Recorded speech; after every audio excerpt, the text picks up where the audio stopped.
Well, we have received a penny, so a penny worth of answer I shall now give. Put that 8 ball aside. Some other time we shall hear its obnoxious voice and that sound effect that always comes with it. This is really sad, but you know the Ask Dr. Hal show 2.0, Conversations with Dr. Hal, does have to weather an arena of diminished expectations in certain ways. So, the question, where's the punchline? Here is the answer. Punchline is at the end. Punchline is the point past which the story, anecdote, or joke does not go. That's how you can recognize it.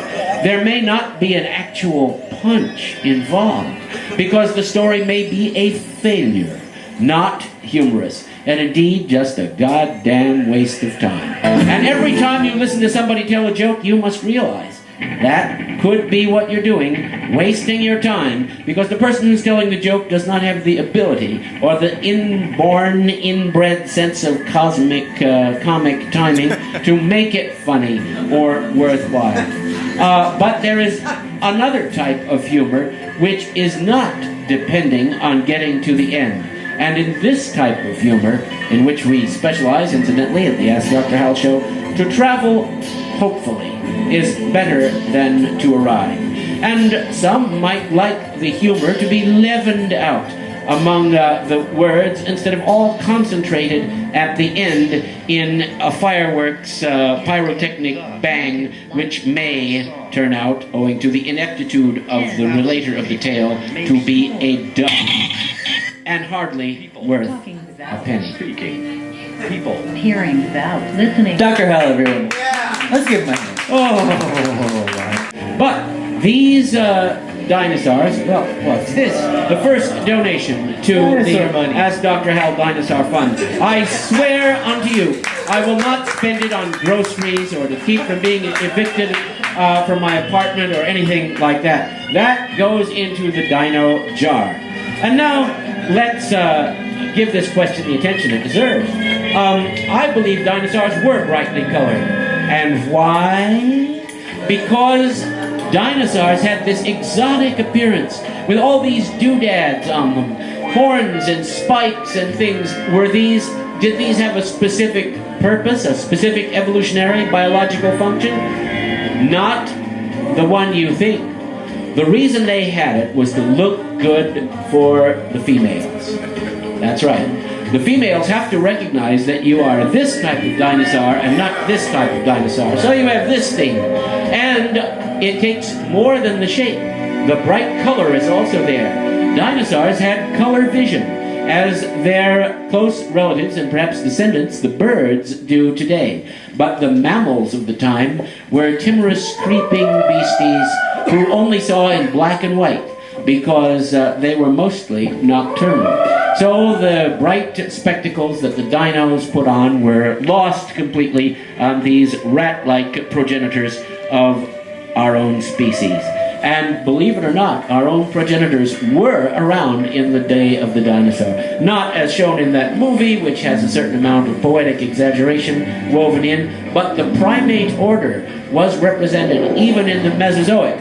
Although to the eyes of a contemporary person, it might appear like a gerbil or something.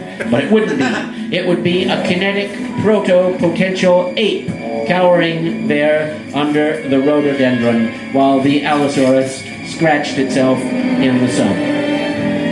And in my dinosaur book, I gave them brilliant colors. Yeah? See, plastic dinosaurs come out for a season, and then since not that many people are interested in them, they disappear. Then you can't get your hands on them. And all sorts of species that have never been represented before are now available. They're all in the giant plastic dinosaur warehouse just outside of Las Vegas, Nevada. You're not allowed to visit there. You can only order them. And they've already suppressed the Schleich line from the Berlin Humboldt Museum. Fortunately, I have all those. But I'm wondering about the procons. I may not get them at all, including that incredible Asian tyrannosaur, the Tarbosaurus batar. I'll feel like shooting myself if I let that one go. Well, anyway. Does the crew on the Enterprise know when the commercial happened? That's a very interesting question. Does the crew on the Enterprise know? That is, do they look around and have some faint, fleeting sense of everything fading out and freezing and stopping? That would be terrifying. That would be terrifying if you were in space where unknown phenomena can occur. The commercials are like miracles in our world that come from outside the universe and suspend the natural operation of nature. In their case, the show. Because they are fictional characters made up in a fictional happening. But we, according to some, are also fictional characters made up by God, if you like your Bible story.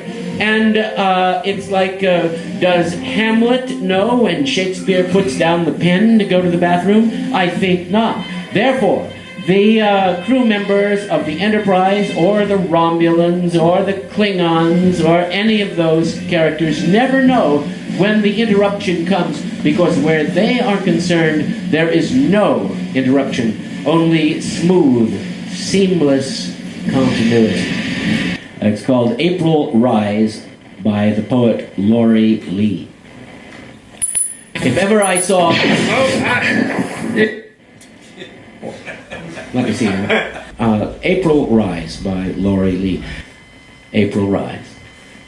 If ever I saw blessing in the air, I see it now in this still early day, when lemon green the vaporous morning drips wet sunlight on the powder of my eye. Blown bubble film of blue, the sky wraps round weeds of warm light, whose every root and rod splutters with soapy green, while all the world sweats with a bead of summer in its bud. If ever I heard blessing, it is here, where birds in trees that shoals and shadows are splash with their hidden wings, and drops of sound break on my ears their crests of throbbing air. Pure in the haze, the emerald sun dilates. The lips of sparrows milk the mossy stones, while white as water by the lake a girl swims her green hand among the gathered swans. Now as the almond trims its smoking wick, dropping small flames to light the candled grass, now as my low blood scales its second chance, if ever world were blessed, now it is.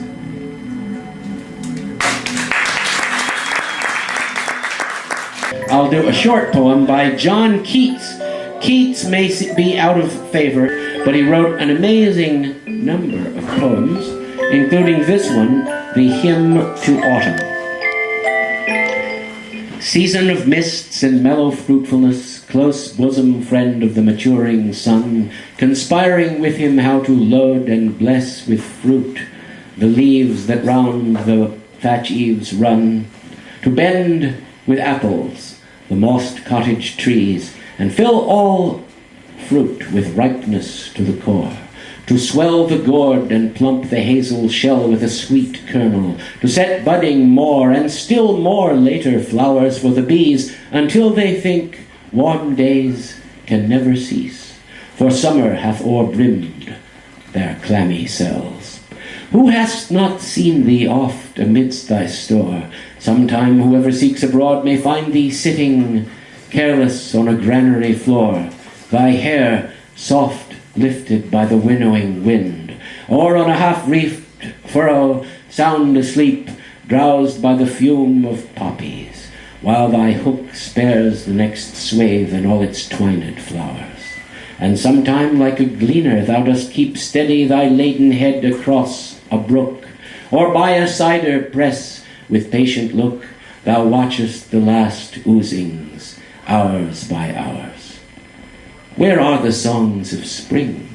Aye, where are they? Ask not of them, thou hast thy music too, where barred clouds still bloom the soft dying day, and touch the stubble fields with rosy hue.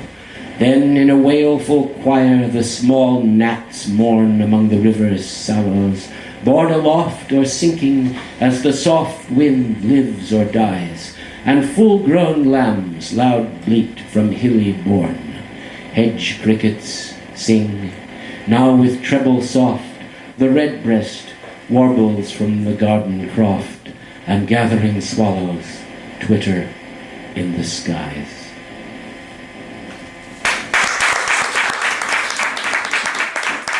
K-Rock. All right.